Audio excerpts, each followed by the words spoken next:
Hello aspirants, I welcome you all at even platform. देखिए, हम लोगों ने कल गुलाम वंश कर लिया था, अब हमको आज खिलजी वंश करना है। तो हमने अपनी कहानी कहाँ ख़त्म की थी? हमने ये देखा था कि जो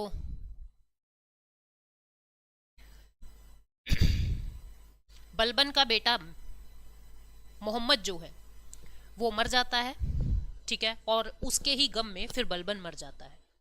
अब बलबन के मरने के बाद उसका जो ग्रैंडसन था जिसका नाम था कैकुबाद, उसको नया राजा बना दिया, लेकिन उसको लकवा था। तो कैकुबाद का जो छोटा बेटा है, यानी जो पोता है बलबन का, जिसका नाम है कायूमर, बहुत ही दूध पीता बच्चा है, उसको नया राजगद्दी पे बिठा दिया जाता है। और उस बच्चे को संभालने के लिए जलालुद्दीन खिलजी को काम दे दिया जाता है कि तुम्हें इस बच्चे को संभालना है। तो अब जलालुद्दीन खिलजी चाहता है कि ये बच्चा क्या वंश संभालेगा, क्यों ना मैं इस राजगद्दी को हथिया लूं। तो जलालुद्दीन खिलजी क्या करेगा, उस कायूमर को मार देगा, बच्चे को, और अब खिलजी वंश की स्थापना करेगा और खुद दरबार को संभालेगा, खुद अब राजा बन जाएगा। तो यहाँ से जो जलालुद्दीन खिलजी है वो खिलजी वंश की नींव रखता है। ये जो वंश है वो 1290 से 1320 एडी तक चलता है। 1290 से 1320 एडी तक चलता है। जो जलालुद्दीन खिलजी हैं वो फाउंडर है खिलजी वंश के, इस चीज को याद रखोगे, ठीक है। अब एक मेन किरदार आएगा जलालुद्दीन खिलजी की दुनिया में, इसका भतीजा। इसका भतीजा भी है और इसका दामाद भी है। कौन? इसका दामाद भी है और इसका भतीजा भी है, जिसका नाम है अलाउद्दीन खिलजी। क्या नाम है? अलाउद्दीन खिलजी। पेपर में जब भी क्वेश्चन आता है अलाउद्दीन खिलजी से आता है, जलालुद्दीन पे ज्यादा प्रश्न नहीं पूछे जाते। तो ये अलाउद्दीन खिलजी का ध्यान रखना। कौन है ये? इसका भतीजा भी है, इसका दामाद भी है, और साथ में इसको यूपी का गवर्नर बना रखा है। यूपी में जगह है कारा, इसका गवर्नर इसको बना रखा है, इसको राज्यपाल बना रखा है यूपी का, कारा का, ठीक है। जो जलालुद्दीन खिलजी है वो संस्थापक है खिलजी वंश का, और इसका असली नाम क्या है? मलिक फिरोज। क्या नाम है इसका असली? मलिक फिरोज। इसके समय में साउथ इंडिया में पहला अटैक किया जाता है। कब? 1293, 1293 में पहला मुस्लिम अटैक साउथ इंडिया में होता है। कहाँ होता है ये? महाराष्ट्र में देवगिरी नाम की जगह है, जहां पे यादव समुदाय रहता था। और राजा कौन था? राजा था उस समय रामचंद्र। देवगिरी में जब ये अटैक अलाउद्दीन खिलजी करता है महाराष्ट्र में, किसके लिए? जलालुद्दीन खिलजी के लिए। उसका भतीजा अलाउद्दीन खिलजी महाराष्ट्र के अंदर अटैक करता है, ठीक है। अलाउद्दीन खिलजी कौन है ये मैंने आपको बताया कि ये यूपी कारा, यानी कि खुशाम्बी के अंदर जगह कारा, वहां पे एक गवर्नर है। अब इसके बाद 1296 में मंगोल दिल्ली पे अटैक करते हैं। अलाउद्दीन खिलजी मंगोल्स से दिल्ली की रक्षा करता है, और जबरदस्ती, मतलब इतना पावरफुल है अलाउद्दीन खिलजी। आपने मूवी भी देखी होगी, पद्मावत मूवी में जो शाहिद कपूर जो रोल प्ले कर रहे, रणबीर सिंह जो है जो रोल प्ले कर रहे हैं, उसी को ही हम अलाउद्दीन खिलजी कह रहे हैं, ठीक है। वो खली बली हो गया दिल, तुमने गाना भी सुना होगा। तो यहाँ पे आप देखो कि जब मंगोल दिल्ली पे अटैक करते हैं तो ये अलाउद्दीन खिलजी इतना पावरफुल था कि उन मंगोलों को हराता है और उन मंगोलों को जबरदस्ती मुस्लिम में कन्वर्ट होने को कहता है कि अगर तुम मुस्लिम बन जाओ, नहीं तो तुमको मार दूंगा। तो जो मंगोल हैं वो मुस्लिम धर्म में कन्वर्ट हो जाते हैं और उनको दिल्ली के एक जगह पे इकट्ठा कर दिया जाता है, यानी उनको वहां पे अलग से रहने की जगह दे दी जाती है। और उसी एरिया को क्या कहते हैं हम? मंगोलपुरी। आज के दिन वो एरिया क्या है? मंगोलपुरी। उस समय उसको क्या कहा था अलाउद्दीन खिलजी? उनका मजाक उड़ाने के लिए कहता था, तुम मंगोल नहीं हो, तुम्हें चंगेज खां जैसा कुछ नहीं है तुम्हारे अंदर। असली मंगोल चंगेज खां था, तुम उसके वंशज नहीं लगते, तुम मंगोल नहीं हो, तुम तो मुगल हो, है ना। नाम बिगाड़ते हैं ना, इसी तरीके से उसने मंगोल से मुगल रखा, और जिस एरिया के अंदर इन मंगोलों को रखा उसको क्या कहा? ये तो मुगलपुर है। और आज के दिन उसी मुगलपुर को मंगोलपुरी कहते हैं। दिल्ली के जो बच्चे मंगोलपुरी रीजन से रहते होंगे उनको पता भी होगा। तो मंगोलपुरी, आज का मंगोलपुरी, उस समय मुगलपुर नाम का एरिया बना दिया। 1296 में ये फिर देवगिरी पे अटैक करता है और वहां से सामान लूट कर सीधा कारा पहुंच जाता है। अब देखो, जो ये रणबीर सिंह, यानी कि जो मैं कहूंगी, क्या नाम है इसका? अलाउद्दीन खिलजी। जो अलाउद्दीन खिलजी है, अब खिलजी को क्या हो गया कि मेरे चाचा कुछ नहीं कर सकते, मेरे चाचा जान कुछ नहीं कर सकते, जलालुद्दीन खिलजी, मैं उनसे बहुत ज्यादा पावरफुल हो गया हूं, और क्यों ना मैं इन जलालुद्दीन खिलजी को ही उड़ा दूं। तो अब ये एक चाल चलेंगे। क्या चाल चलेंगे? 1296 एडी में ये एक बार फिर से महाराष्ट्र के देवगिरी पे अटैक करते हैं। एक बार फिर से महाराष्ट्र के देवगिरी पर अटैक करते हैं, और यहां से सारा सामान लूट कर ये अपने चाचा के पास नहीं जाते दिल्ली में, ये कहां पहुंच जाते हैं? ये पहुंच जाते हैं कारा में। कहां पे? यूपी के अंदर, जहां जहां के ये गवर्नर थे, सारा सामान लूट के वहां चले जाते हैं।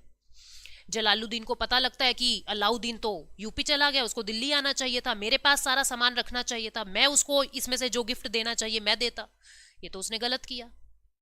तो पीछे पीछे जलालुद्दीन जाता है यूपी के अंदर कि हाँ भाई ये क्या किया तुमने, बहुत मदद की हमारी, अच्छी बात है, मंगोलों से बचाया, बहुत एफिशिएंट हो तुम, बहुत गुण वाले हो तुम, लेकिन ये तुमने गलत किया। तो यहाँ पे जानबूझ के अलाउद्दीन ने ऐसा किया ताकि जलालुद्दीन उसके पीछे पीछे आए और यहाँ पे ये अपने चाचा को यानी कि जलालुद्दीन को मार देता है। जलालुद्दीन खिलजी मर जाता है और अब जो अगला राजा बनेगा वो कौन बनेगा? वो रणबीर सिंह यानी कि अलाउद्दीन खिलजी बनेगा। अब अगला राजा कौन बन गया? अब अगला राजा अलाउद्दीन खिलजी बन गया। वो 1296 से 1316 एडी तक साम्राज्य संभालता है। ये दिल्ली सल्तनत का इतना पावरफुल राजा था कि साउथ इंडिया को भी जीत लेता है। इसी के समय में ही दिल्ली सल्तनत का विस्तार जो है पूरे दक्षिण भारत तक होता है। इसके बाद कोई ऐसा लीडर नहीं हुआ जो इतने लंबे एरिया को अपने अंडर कर ले। अलाउद्दीन खिलजी बहुत पावरफुल था। ये अपने आप को दूसरा अलेक्जेंडर कहता था कि मैं सेकंड अलेक्जेंडर हूं। जैसे अलेक्जेंडर ने पूरी धरती को जीतने की कसम खा ली थी, ऐसे मैं भी पूरी धरती को नाप दूंगा, ऐसे मैं भी पूरी धरती को कब्जा लूंगा। साउथ इंडिया के अंदर जब ये अटैक करेगा, साउथ इंडिया को अपने अंडर लेगा, तो लास्ट में जब इसको समुद्र दिख जाता है, इसको ये लगता है बस अब यहाँ पे धरती खत्म हो गई और अब मैंने पूरी धरती को अपने कब्जे में कर लिया, और इसलिए इसने खुद को सेकंड अलेक्जेंडर कहना शुरू कर दिया था। तो अगर कोई कुछ पूछ ले कि सेकंड अलेक्जेंडर किसको कहा जाता है, अलाउद्दीन खिलजी को कहा जाता है। इसका ओरिजिनल नेम क्या था? अली गुरशाप। क्या नाम था? अली गुरशाप इसका असली नाम था, पर इसको अलाउद्दीन खिलजी के नाम से जानते थे। पूरे भारत के अंदर एक ही इंस्क्रिप्शन है जो संस्कृत भाषा में है, और वो कौन सा है? वो जोधपुर इंस्क्रिप्शन है, जोधपुर अभिलेख है जो संस्कृत में है। और इस अभिलेख में अलाउद्दीन खिलजी का जिक्र है, जिसमें लिखा हुआ है कि जो ये अलाउद्दीन खिलजी है ये भगवान द्वारा भेजा गया है ताकि पूरे विश्व के अंदर से जितने भी क्राइम है उनको खत्म कर दे। जबकि हकीकत क्या होती है? यही सबसे बड़ा क्रिमिनल है, ये इतने क्राइम्स करता है। क्या लिखा हुआ है उस अभिलेख में कि ये भगवान ने भेजा है, और भगवान ने इसको क्यों भेजा है? ताकि ये विश्व से सारे क्राइम्स को खत्म कर दे, सारे गुनाहों को खत्म कर दे। अब 1298 में क्या होता है, मतलब इसके राजा बनने के 2 साल बाद, इसका कमांडर है नुसरत खान। नुसरत खान को गुजरात मिशन पे भेजा जाता है कि गुजरात में जाओ, लूटपाट करके लाओ। गुजरात मिशन में जाते हैं। वहां पे एक ट्रांसजेंडर मतलब एक किन्नर जिसका नाम है मलिक काफूर, नुसरत खान को ये वहां पसंद आ जाता है, और इस मलिक काफूर को जो एक ट्रांसजेंडर है उसको 1000 दिनार देकर नुसरत खान खरीद लेता है। इसी वजह से मलिक काफूर को 1000 दिनारी कहा जाता है। क्या कहा जाता है? 1000 दिनार में खरीदता है, इसलिए इसको 1000 दिनारी कहा जाता है, क्योंकि 1000 दिनार में खरीदा गया है। दिल्ली ले जाकर नुसरत खान उसके सामने इस नाचीज को पेश करते हैं और कहते हैं ये गिफ्ट हम आपके लिए गुजरात से लाए हैं, और ये गिफ्ट बहुत पसंद आता है अलाउद्दीन खिलजी को। और तब से लेके मलिक काफूर के मरने तक अपना कमांडर मलिक काफूर को ही रखेंगे, और ये मलिक काफूर बहुत सारी जगह जीत के लाएगा अलाउद्दीन खिलजी के लिए। दिल्ली ले जाकर अलाउद्दीन खिलजी को मलिक काफूर दे दिया जाता है। मलिक काफूर अब अलाउद्दीन का एक इंपॉर्टेंट कमांडर बन जाएगा। जहां भी जाएगा अलाउद्दीन मलिक काफूर को अपने साथ रखेगा। और इसने ऐसा क्या किया जो औरों ने नहीं किया? हमने स्लेव डायनेसिटी में यह पढ़ा था कि जो राजा थे, जितने भी राजा थे, वो अपनी खुद की परमानेंट आर्मी नहीं करते थे, वो इक्तादारों की आर्मी को यूज करते थे। अब जिसको नहीं पता इक्तादार, पहली वाली वीडियो देख लेना। लेकिन जो अलाउद्दीन खिलजी है उसने अपनी एक परमानेंट आर्मी मेंटेन की, हमेशा एक खड़ी आर्मी कि हमेशा तैयार रहेगी, इसको किसी से आर्मी मांगने की जरूरत नहीं पड़ेगी। एक परमानेंट आर्मी मेंटेन करी, और उनको पैसा देता था कैश में उनको पे करता था, सैलरी पे रखा था कि मंथली आपको इतनी सैलरी मिलेगी। लेकिन मान लीजिए अगर उस सैलरी से इनके खर्चे पूरे नहीं होंगे तो ये तो विद्रोह कर देंगे। अब इस विद्रोह को रोकने के लिए इसने एक और सिस्टम बनाया हुआ था। इसने पूरी मार्केट को कंट्रोल किया हुआ था। इसने पूरी मार्केट को, उस समय मंडी कहते थे, मंडी को कंट्रोल कर रखा था। मार्केट कंट्रोल पॉलिसी चलाई। इस मार्केट कंट्रोल पॉलिसी में अलाउद्दीन खिलजी ने क्या रूल बनाया कि इस मार्केट में यानी कि इस मंडी में जितने भी प्रोडक्ट होंगे उस प्रोडक्ट के प्राइसेस फिक्स कर दो। उस प्रोडक्ट के जो प्राइसेस हैं, जो कीमत है, वो फिक्स कर दो। और वो प्राइस ऐसे फिक्स होने चाहिए ताकि हर सिपाही का, हर आर्मी पर्सनल की जरूरत जो है मेरी दी गई सैलरी में पूरी हो जाए। भाई चीजें महंगी नहीं होनी चाहिए, अगर महंगी हुई तो जितनी तुम गुस्ताखी करोगे, जितना तुम बीच में काला बाजारी करोगे, आपके शरीर से उतना ही मांस जो है निकाल लिया जाएगा। ऐसा रूल इसने बना रखा था कि जितने ग्राम की तुमने धांधली की उतना ही मांस तुम्हारे शरीर से निकल जाएगा। ऐसा इसने रूल बना रखा था अलाउद्दीन खिलजी ने। और इस प्राइस को फिक्स करने के लिए, वस्तुओं के प्राइस को फिक्स करने के लिए उसने एक ऑफिसर बना दिया था, एक अलग से मंत्री नियुक्त कर दिया था कि तुम्हारा काम है कि इन प्राइसेस को फिक्स करना कि कुरकुरे कितने के मिलेंगे, चिप्स कितने की मिलेगी, बिस्किट कितने के मिलेंगे, मतलब उस समय जो भी सामान होता था वो कितने का मिलेगा, उन प्राइसेस का एमआरपी डिसाइड करने का काम के लिए एक ऑफिसर बना दिया। जिस ऑफिसर को क्या नाम दिया गया, उस ऑफिसर को नाम दिया गया दीवान ए रियासत। इस दीवान ए रियासत का काम क्या था, ये वो ऑफिसर है जो सभी वस्तुओं के प्राइस को फिक्स करेगा। अब दीवान ए रियासत ने तो क्या कह दिया, भाई ये साबुन है, ये साबुन 10 रुपए की है, मैं एग्जाम्पल दे रही हूं आपको, ये साबुन 10 रुपए की है।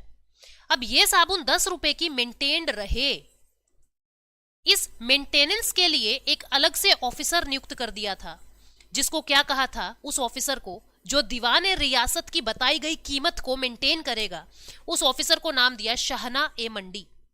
शाहना ए मंडी, मंडी मतलब मार्केट, शाहना ए मंडी, जो मंडी के अंदर सारे प्राइसेस को मेंटेन करके रखेगा।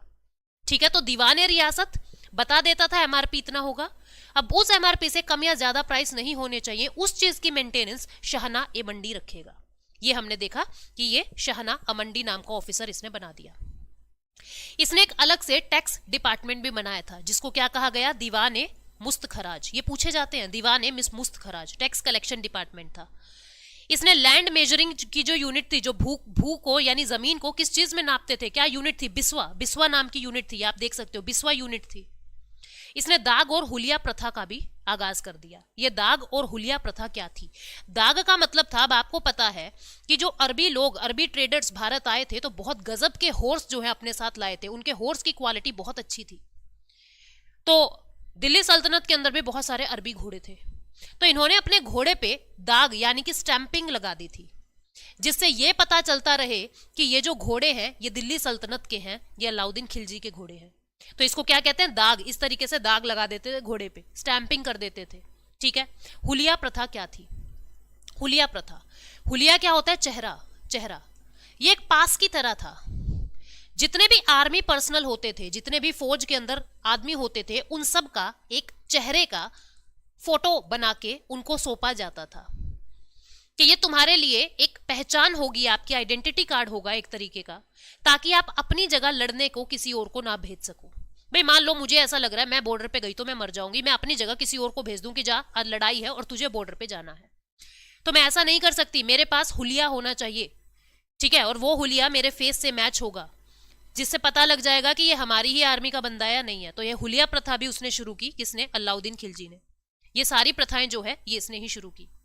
इसके समय में टैक्स जो है बहुत ज्यादा लिया जाता था। एग्रीकल्चर के जितना भी एग्रीकल्चरल प्रोडक्शन होता था उसका 50% जो है ये टैक्स के रूप में ले लेता था, 50%। दिल्ली सल्तनत में जजिया कर भी इसने लागू किया। अभी तक दिल्ली सल्तनत में जजिया नहीं लागू हुआ था, दिल्ली सल्तनत के अंदर इसने जजिया लागू किया। पहले वो मोहम्मद बिन कासिम के समय में हुआ था, ठीक है, जब तक दिल्ली सल्तनत नहीं बना था। दिल्ली सल्तनत में जजिया लागू करने वाला अलाउद्दीन खिलजी था, और इसने भी यही कहा कि ब्राह्मणों को, विकलांगों को और विधवा लोगों को, विधवा महिलाओं को जजिया नहीं देना है। ठीक है, तो जजिया टैक्स दिल्ली सल्तनत में लागू करने वाला अलाउद्दीन खिलजी है। इसका जो कमांडर है मलिक काफूर, ये साउथ इंडिया को कैप्चर कर लेता है और 1308 से 1311 में, और फिर चित्तौड़ पर आक्रमण करता है। पद्मावत मूवी आपने देखी होगी, चित्तौड़ पर आक्रमण करता है। और जब ये चित्तौड़ पे आक्रमण करता है मलिक काफूर, तो उसके साथ खुद अलाउद्दीन खिलजी भी जाता है। 1303 में चित्तौड़ पर आक्रमण होता है, 1303 में होता है। इसीलिए जो पद्मावत मूवी है उसको 1:03 पे रिलीज किया जाता है। वजह थी उसकी, क्योंकि 1303 में चित्तौड़ पर आक्रमण हुआ है। और इसी के ही सिलसिले में आपको पता है, आपने मूवी देखी ही होगी, रानी पद्मावत ने जौहर कर लिया था। ये जितनी भी डिटेलिंग अपने को चित्तौड़ के आक्रमण की मिलती है वो पद्मावत बुक के अंदर मिलती है, जो मलिक मोहम्मद जायसी ने 1540 से 1545 में लिखी थी। ठीक है, इनकी खूबसूरती का जिक्र, रानी पद्मावत की खूबसूरती का जिक्र भी इसी बुक के अंदर मिलता है। इनके समय में काफी मंगोल अटैक हुए और एम्पायर जो है सबसे ज्यादा विस्तृत अलाउद्दीन खिलजी के टाइम पे ही हुआ। इन्होंने खुद को एक टाइटल दे दिया था सिकंदर ए सानी। सिकंदर ए सानी मतलब मैं सिकंदर हूं, मैं अलेक्जेंडर हूं, मैं सेकंड अलेक्जेंडर हूं। इसने खुद को सेकंड अलेक्जेंडर घोषित कर दिया था, क्योंकि जब ये साउथ इंडिया पे कब्जा कर रहा है तो आगे जाके समुद्र आ जाता है, इसको लगता है कि मैंने तो पूरी धरती नाप दी है, अब तो पानी पानी बच गया, बस मैंने पूरी जमीन पे, पूरी पृथ्वी पे कब्जा कर लिया है और मैं तो सिकंदर की तरह हूं, इसलिए ये खुद को सेकंड सिकंदर कहने लग जाता है। साउथ इंडिया को कैप्चर किसने किया? इसके लिए मलिक काफूर ने। कहां कहां गया मलिक काफूर ने, कहां कहां अटैक किया साउथ इंडिया में? सबसे पहले तो देवगिरी में, जहां यादव डायनेस्टी रहती थी, यादव लोग रहते थे। फिर वारंगल के अंदर, जहां काकातिया डायनेस्टी रहती थी, और राजा कौन था वहां का? प्रताप रुद्रदेव। और इसी राजा के पास कोहिनूर हीरा था, जो गोलकुंडा माइन से मिलता है। मलिक काफूर इस हीरे को ले जाके किसको देता है?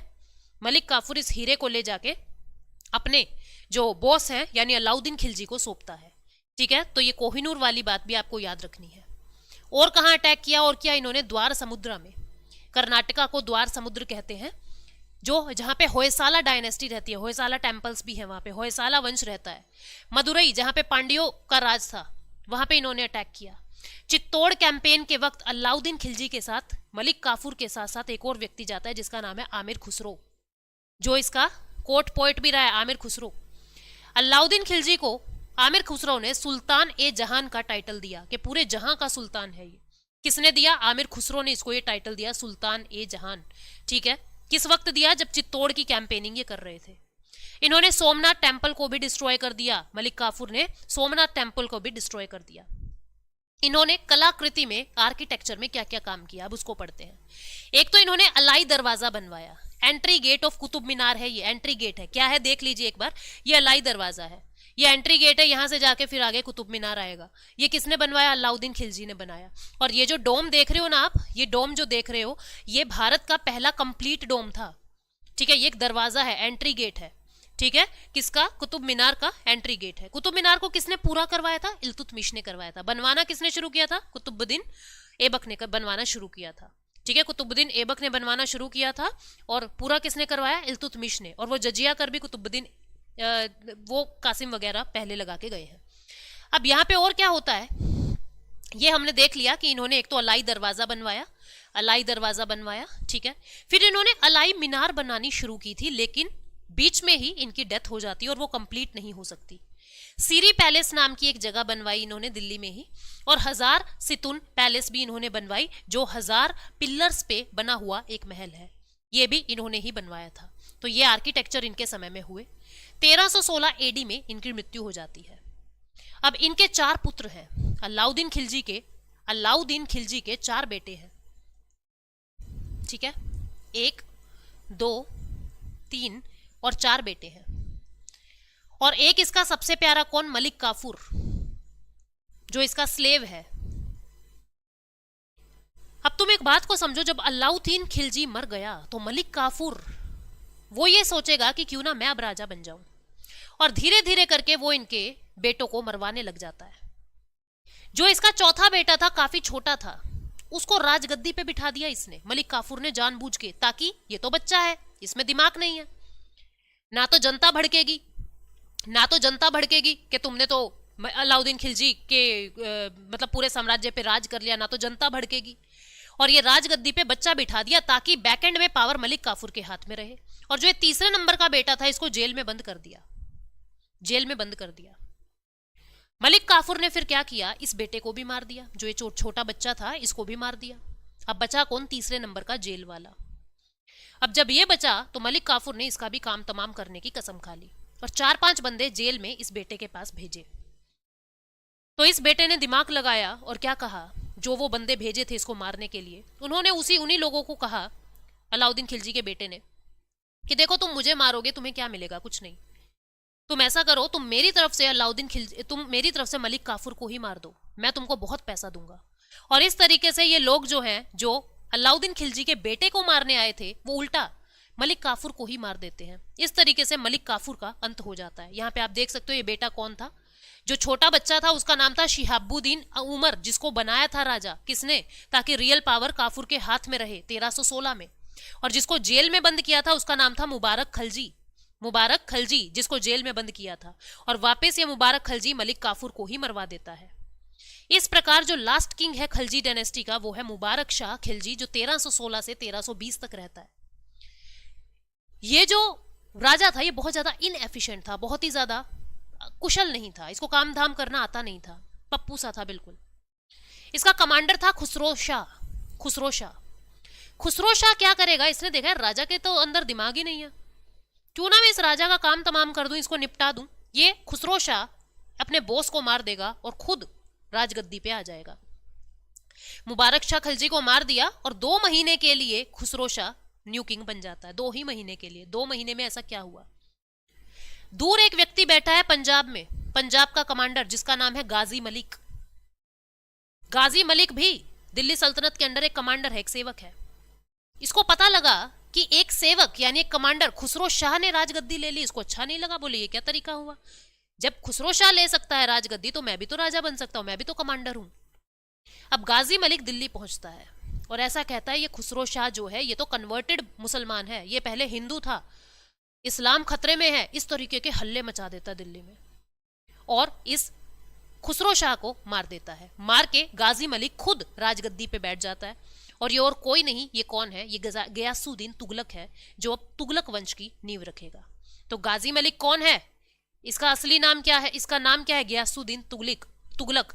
रियल नेम गाजी मलिक, ठीक है। और वैसे क्या है? ये तुगलक है, जो तुगलक वंश की नींव रखेगा। इस तरीके से अब तुगलक वंश की यानी दिल्ली सल्तनत में तीसरे वंश की शुरुआत होगी। लेकिन इसी के ही साथ आमिर खुसरो के बारे में कुछ बातें जाननी जरूरी है। आमिर खुसरो ने क्या क्या किया इसको समझो। इसने दिल्ली सल्तनत में 7 सुल्तान की सेवा की है। बलबन से अलाउद्दीन खिलजी की सेवा की है। बलबन के समय में इसको लाया गया था, ठीक है, विद्वान था ये, और अलाउद्दीन खिलजी तक इसने सेवा की है, 1253 से 1325 एडी तक। यह अलाउद्दीन खिलजी का राज्य कवि भी था, दरबारी कवि था, कोर्ट पोएट था। फर्स्ट मुस्लिम था ये अमीर खुसरो जिसने हिंदी सीखी थी। इसने कव्वाली, सितार और तबला इनका इन्वेंशन किया। सूफी सा अंदाज था इसका। और इसको पैरेट ऑफ इंडिया कहते हैं, तूतीए हिंद कहा जाता है। किसको? आमिर खुसरो को। इसके गुरु का नाम क्या है? शेख निजामुद्दीन ओलिया, जिसकी गाजी मलिक से हमेशा 36 का आंकड़ा रहेगा, लड़ाई रहेगी, आप आगे जाके देखोगे। शेख निजामुद्दीन ओलिया। बुक इसने लिखी आमिर खुसरो ने। जब चित्तौड़ के ऊपर अटैक हो रहा था तब आमिर खुसरो ने एक बुक लिखी जिस बुक का नाम है खैजान उल फतेह। खैजान उल फतेह इसके अंदर ये कब लिखी गई है? जब खिलजी चित्तौड़ के ऊपर आक्रमण कर रहे थे, पद्मावत वाला जब मूवी रिलीज हो रही है उस समय इसने आर्मी कैंपेनिंग का जिक्र किया है। आमिर खुसरो ने इसकी आर्मी कैंपेनिंग का जिक्र किया है, ठीक है, आर्मी कैंपेनिंग का जिक्र किया है। तो इस तरीके से हमने ये देखा कि जो आमिर खुसरो है उसका क्या रोल रहा। अब आगे बारी आएगी तुगलक वंश की, जिसको हम नेक्स्ट वीडियो में पढ़ेंगे। आई होप आपको इतना समझ आ गया है। Thank you so much, take care, bye bye.